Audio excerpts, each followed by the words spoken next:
It's Monday. This is Toronto Sports Rush. I'm Kyle. That's Pierre McGuire. Of course, joining me for McGuire Monday. Pierre, we're going to begin with the Toronto Maple Leafs because they have announced the hiring of Judd Brackett as assistant GM and Freddie Hamilton as chief of staff on Monday. Judd Brackett specifically spent the last 6 seasons in Minnesota as the Wild's director of amateur scouting. Good move for the Leafs? Very good move for the Leafs. I've known Judd Brackett since he was a kid growing up in Hingham, Massachusetts.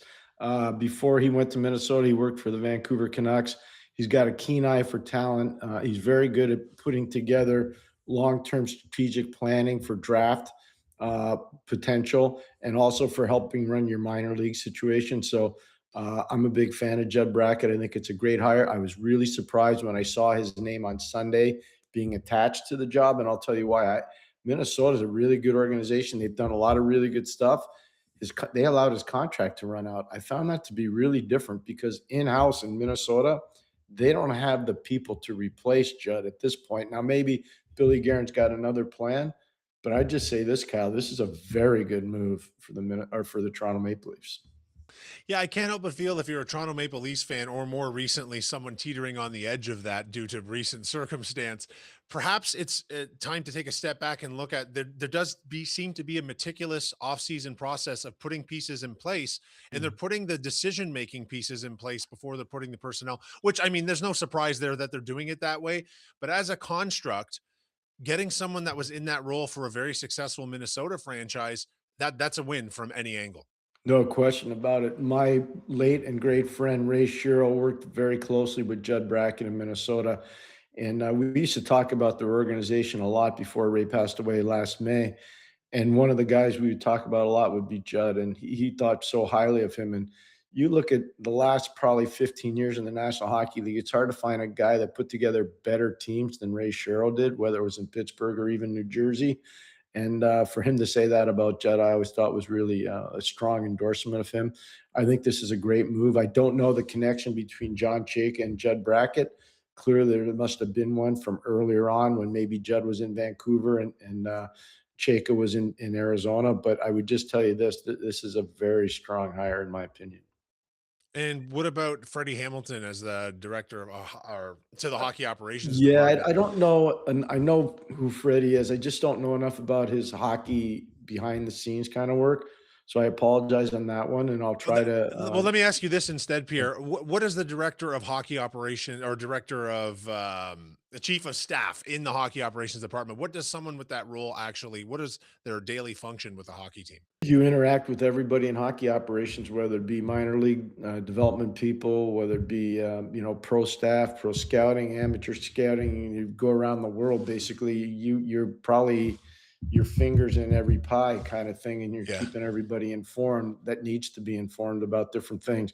I kind of had that job in Ottawa, and it's an all-encompassing job. And I would just say this to people that don't believe me: you're like a doctor. You're on call 24/7. Right. And so you might think you have a chance to have a family dinner, and then all of a sudden your phone rings because there's a hot spot you got to put out with your minor league team in the American League or your minor league team in the East Coast League, or you're having a problem with one of your draft picks who's playing junior or playing college. It never stops. And I would imagine that's kind of the role for Freddie. And that's a great role. It's a hard, all-encompassing role, but it's a very valuable role if you do it right. Okay, Pierre, more offseason news with the Toronto Maple Leafs, and not particularly great news. We spoke about Max Domi's offseason Mm, surgery last week, but the news mm. has gotten worse since. Apparently, his offseason surgery went terribly wrong and that he's been struggling to walk since. His next season, in fact, may be in doubt, and we've learned that Max Domi chose his own surgeon as opposed to the one recommended by the Toronto Maple Leafs. This is a story that keeps getting worse by the day. I Yeah. can't believe it. So, number one, in all my years, 37 in the NHL, 6 as a college coach, and 4 as a college player, and 2 as a pro player, I've seen a lot of stuff come and go. But one thing I've never seen was when they report end of the year surgery saying it wasn't successful. This is the first time I've ever seen that. This thing had to go off the rails in a hurry. And And terribly wrong. It's not that it wasn't successful. It's been worded now that it went terribly Yeah, wrong. that's what I'm saying. This had to go well off the rails, Kyle. So I don't know what they decided to do in terms of the surgical procedure, but this doesn't sound right. And the fact that he chose his own doctor, I don't know what the insurance claim will be on that, from the lease perspective, from the Domi can I don't know. There's a lot of moving parts here. I think it's early in the process, but clearly this isn't something that was done, in the appropriate manner, in my opinion. Yeah, it seems like this is going to be a complicated thing to sort through Yeah. from personnel reasons to the fact that he'd been talked about as potential trade bait. That's out the window, Mhm. Yep. and potential legal repercussions from the way this was all done, from him directly to the surgeon, or the team back to him. It's just a mess, Pierre. We're It obviously going to is. keep an eye on it, but Yep. nothing good has Yep. emerged from this news at all. Okay, I want to ask you something else, and get a very blunt answer from you. Rumors have heated up now again that Matthew Knies is a prime trade candidate. Is that a mistake? It is, if they don't get the right return. They're hard to Fair. find, those power forwards that are big, that can skate and create mayhem physically. Now, I will say this, and this was on our show a lot, you and I, during the course of this NHL season. He was one of the gross underachievers with this team this year. Mhm. You cannot argue that any way, in a positive way for him. He just didn't deliver. Now, he may have been playing through injuries, which we saw, but nobody really cares about that. If you're hurt, you're hurt. If you're not, you're not. You got to play, and so I don't know what they think the return will be. There clearly has to be some desire on the part of the Chicago Blackhawks, because that's a team that keeps coming up when you talk about Matthew Knies. I would also like to think that the Utah Mammoth would be involved, but I mean, I have a hard time believing they could get equal value for Matthew Knies if they were deciding to trade him. They've got this long embedded history with the University of Minnesota. I'm talking about Chicago Blackhawks now. So there, some of his former teammates are there, and obviously the guy that he played with a lot at Minnesota, Logan Cooley, he's in Utah. So there, you could see where there's some moving parts where it would make sense. But all that being said, I don't know what they would get back that would be the same as what he could potentially be. I just don't know. I don't know what they would pay. Yeah, it's very tough to evaluate what he's worth at this point, coming off of a bad season. Yep. But we did speculate that he was injured. I'm of the opinion personally that I think you run him out there again for another year and see if he can reach his potential with this team, because he's so young and they do need young pieces. And if he plays up to his potential, you never want to lose a guy that's capable of what he's capable of, but he hasn't yet rose to that level. So I guess everyone's in fair play for a trade bait right now with this team. And speaking of which, last week it was circulating that it seems as though, with some certainty, Morgan Rielly's on the trade block. Yeah. A difficult piece to move, but he's been there for the entire time. Do you think it's the best thing for both parties here to simply move on from this relationship? I do. I really do. And I like Morgan a lot. Yeah. I was hearing this in Sweden. I was hearing this in Switzerland, where I was over the last month, and got back to North America on Friday. And I heard about it on Saturday when I got back to North America. So clearly, there's all kinds of stuff going on around Morgan Riley's name. I don't like the fact that it's leaking out. I don't know if it's the teams that are talking to Toronto. I don't know if it's the agents that are involved. I don't know if it's somebody within the new confines of the Maple Leafs, but this is my only advice, and it's free advice, so they can take it for what it's worth. If you're running the Toronto Maple Leafs now, leaking is not a good idea. It's not a No. good idea. Keep your business in house and then move forward and build and show the people how you can build your brand properly. I know it's so excessively hard to keep news or rumors sealed up in this media market, but the effect that it could have on players that are deciding whether to stay or go, Correct. we know who I'm referring to right now. All of these things matter moving forward for this team and its rebuild, which we now assume is taking the shape of a full on rebuild, as it probably should, Pierre. You know what's great what you just said, Kyle? I love the fact that it's about organizational integrity. And I'll give you an example. Yes. You don't hear anything coming out of Montreal anymore about any No. of their players. That used to be leak central. Montreal was leak central forever and ever. And then all of a sudden, Jeff Gorton went in there. Kent Hughes got in there. Marty Lapointe is in there. Nikki Bobroff is in there. And you don't hear boo from anybody there. And that's good. It's not bad. And look, I know they lost, in a very short series to Carolina. The fact that they made it to the Eastern Conference Final this year is way ahead of schedule for them. Their players want to be there and they're proud to be there. Toronto's got to create the same kind of atmosphere. Okay, Pierre, let's move on to, as I love to say, I'm never going to stop saying it, the teams that are still playing in the NHL. But before we get to the Stanley Cup final, I actually want to just quickly go back to the two conference finals and take a quick look at what happened there. It seemed to me like both Colorado and Montreal simply ran out of gas. I would agree. Colorado was decimated by injury. Star Yeah. players were hurt. And, Nathan McKinnon wasn't 100%. Cale Makar wasn't 100%. Devon Taves had a terrible Western Conference final. So there's a lot of blame to go around there.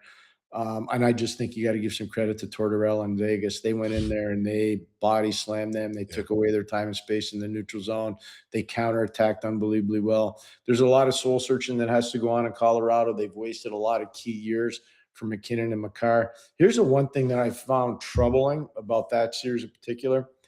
Guys in Vegas this year got better as the year went along. Part of that was coaching, and part of that was clearly guys wanting to stay part of the solution, not be part of the problem. Guys in Colorado never got better.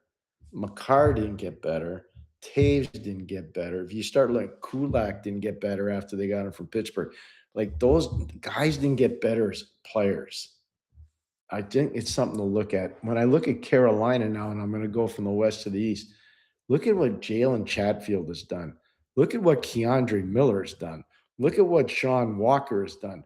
Look at what Eric Robinson has done. You start looking at all these players, Mark Jankowski, Will Carrier, everybody in Carolina got better. Even Sebastian Aho was a star player. Nobody can believe what Logan Stankoven is doing. They're looking at Taylor Hall going, where did this guy come from? They're looking at Jackson Blake going, come on. The reason why they're in the final, Carolina, every one of their guys got better. Everyone. In Colorado, very few of them got better. Yeah, and another note about Colorado, Pierre, they started off so nearly unbelievably hot and got so far out in front. It's very easy to forget that the regression of this team didn't start in the playoffs. It started before the Olympic break. They started to cool off then, and then they're good enough and talented enough to have held on and to have maintained that lead, but it was so far in front. Their regression was actually a very slow slide till it was a steep slope with the injuries in the playoffs. Best point of this discussion so far is that one. And I wish I would have come up with it before you, Cal. But that's why I'm telling you, like I stuck one of the things I really try to watch as a hockey observer is development of players over the course of the year. I think, especially with the salary cap, it's one of the most important things that has to happen because you got to rush a lot of young players into the league. And sometimes you got to keep some older guys around the league because you don't have enough young guys to be in it. So if those older guys aren't getting better and those younger guys clearly aren't getting better, you're going to have a problem. And I think that's what happened to Colorado this year. Okay, so the Stanley Cup final is set. It starts tomorrow night, Tuesday, 8 p.m. in Carolina. And, looking at the Bet Rivers odds right now, the series minus 150 Carolina, plus 120 Vegas. Game one, almost the exact same numbers.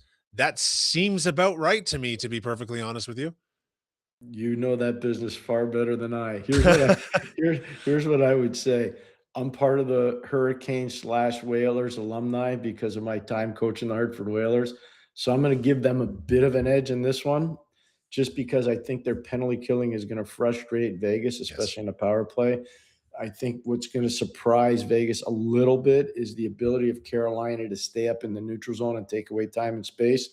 And their game is way more orchestrated than anybody that Vegas has played this playoff season, including Utah, obviously including Anaheim, and then at the end when they were playing in their last round against Colorado. So I would just say that I give Carolina a little bit of an edge, not a huge amount of an edge, but a little bit of an edge. So, what can we expect to see on the ice in this? Because it seems to me like Carolina is very well suited to take away the strengths we've seen from Vegas so far in these playoffs. Nikolai Ehlers, Jordan Martinook, and Jordan Stahl are going to drive Jack Eichel crazy. Ask Okay. Nick Suzuki, ask Cole Caulfield, ask Uri Slavkovsky. Whenever Rod Brindamore could get those three guys on the ice against the top line of the Canadians, they just grabbed them and pile drove them into the ground. And then you got to compete if you're a forward of Vegas and you get past that threesome up front. Then you got to deal with Jalen Chatfield and you got to deal with Jacob Slavin. Just no fun to play against them. And of all the head coaches in the league, Torch never played in the NHL. Torch was a very good college player, but he never played. Rod Brindamore was an elite player. He Like, was. when I was coaching in the NHL, Rod Brind'Amour was an elite player, and he was on bad teams in Philadelphia, and he stood out as a great player, and he was on bad they were bad. The Flyers were bad. They had a lost decade of teams. But I'm gonna tell you, Brind'Amour has been able to process the game. His 2 assistants, Jeff Daniels and Tim Gleason, make all the players that are there better, and Rod really understands the developmental part of this thing. I think they get an edge just because of the amount of time he's been around the program compared to John Tortorella, who's only been there for about a month and a half, 2 months. It's also worth noting, Pierre, that I'm quite certain Brenda Moore could still play on most third lines in the NHL. The guys, he keeps himself in immaculate shape, but there is something to that in the discipline he shows off the ice. It probably trickles down through this entire team because I'm not talking about just physical discipline. This is a disciplined hockey team that does a very good job from wire to wire this season and previous of sticking to their game plan. You are on it today. Holy moly. Lots of It's awesome. caffeine. I know, I love it. So I'll give you a good Brenda Moore story. I'm doing a Carolina Washington Capitals playoff series probably around 5 or 6 years ago. And it's a 12:30 start. And I go to the rink around 7:30 in the morning. And it's dark by the visitor's room. And I'm walking by there to get to our studio because that's where the coffee is. I'm going to have a coffee and talk to our producer early in the morning. All of a sudden, I hear this bang, bang, bang. I'm going, what the heck's going on? So I go around the corner. There's music playing. The lights are out. And I see these weights going up and then boom, landing on the ground. It's Rod Brind'Amour at 7:30 in the morning doing squats. Of course it was. Squats and deadlifts. Why not? 7:30 in the morning, a playoff day. And everyone, the trainer said he does this all the time. And I just And said, holy it's moly. important to remember how far ahead of the curve he was with that type of training because Right. back in those days, it wasn't as common as it is now for guys to have such strict in season, and especially in the playoffs, training regimes. But that's just who the guy is. And if that's the precedent he sets, I personally, Pierre, I'll be honest with you, I like Carolina in 5 or 6 in this series. So that's a bit of a bold Yeah, prediction. They're clicking, man. They've had one bad game the entire playoffs, game 1 against Montreal, and I will fairly chalk that up to way too long of a layoff. I would too. And the fact that Montreal had played 2 game sevens going in, they were battle tested and ready to go. I agree with you. The one other thing I just want to share about Rod, when he was at Notre Dame in Wilcox, Saskatchewan, before he went to play at Michigan State, it's a great story. They would get back from road trips, like 1, 2 in the morning. He was playing the Saskatchewan Junior Hockey League at Wilcox at Notre Dame, and they had to padlock the gym halfway through the year because it's such a small campus. He would go in there and do post bus ride workouts, and the music would be so loud and the weights would drop on the floor that he'd wake the whole school up. So they padlocked the gym. Unbelievable, Pierre. It's a truly fascinating file. I do want to ask you one other hockey question, but I'll be honest with you, in my head, it's a betting angle because I'm curious if you think that Carolina can keep this Vegas team they keep their shot totals as low as they have with all these other teams throughout the playoffs because the amount of shots on goal they've been giving up is just it's remarkably consistently low. If you look at Montreal, 3 of the 5 games in their series, Montreal was under 20 shots. They were under 18 shots in 3 of those 5 games. Yeah, That's unbelievable when you think it's about it. it's I incredible. don't think they can keep it under 20 against Vegas because Eichel and Stone, they got Right. Dorotheev. Like, they got guys that can Howden, they got guys that can scoot, and they got guys that can get pucks to the net. And Shea Theodore on the back end probably is better than anybody Montreal had just because Lane Hudson was hurt. He wasn't 100% offensively, talking about offense from the defense. But I would agree with that wholeheartedly. But I do think you're probably looking shot totals between 18 and 25 in this series for Vegas. If they can get to 25, they got a chance to extend the series. If it can't get over 22 shots a game, I have a hard time believing they're going to beat Carolina if Carolina can maintain that, what you talked about. Okay, Pierre. Well, I plan to bank that knowledge and I'm going to hold it to you. So, Good, good.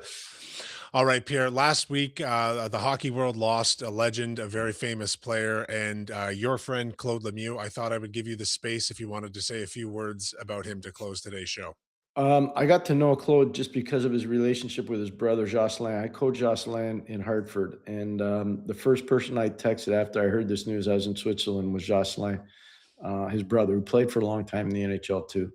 I couldn't believe it. I was shocked, especially after watching when he brought the flame into Montreal, into the Bell Center to celebrate, you know, the alumni of the Montreal Canadiens going in every playoff game. I think it's such a good touch. And I was devastated. And here's the one thing I tell you, as much as everybody maybe on the opposition didn't like Claude, his teammates really respected him. He brought it every single playoff series. He really should be considered as a guy that was one of the best clutch performers in the history of the National Hockey League when it came to playoff performances. I remember having long talks with the late Pierre Lacroix about Claude Lemieux when he played for him in Colorado. And that's when all those infamous moments happened with Detroit and Colorado. And the one thing I remember Pierre telling me is he knew he had to pay the toll whenever he'd go into Detroit, and he never looked for excuses. He always went in there and paid the toll. And it was the ultimate sign of character and respect. I know it may sound draconian and very mean spirited, but in the hockey world, that requires a lot of courage and guts. Um, and so that's the thing I'll always remember about him. I'm going to remember about the courage and the guts and the way he was such a clutch performer. I was still, and I am still shocked that this happened the way it did. I'm absolutely shocked by it. Thanks, Pierre. You got it, Kyle.